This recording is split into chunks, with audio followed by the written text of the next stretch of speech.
My name is Catalina Mas. I'm a second-year master's student here at SCG, and today we'll attend the roundtable by Professor Juan Negri about populism in a comparative perspective.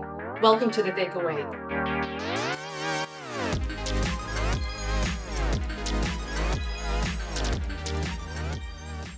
Which do you think are the main elements in common between the European and Latin American populist parties?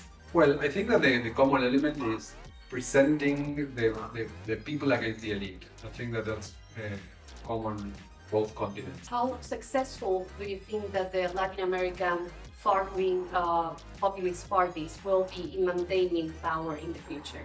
I think they're gonna struggle because they are usually, in Latin America at least, this new populist radical right is very good at winning elections, but they have significant problems governing.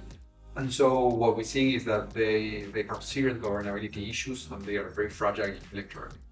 So my main takeaway today is how material and non-material values, as well as history and social structure, kind of determines the way in which populism shows itself between Europe and Latin America.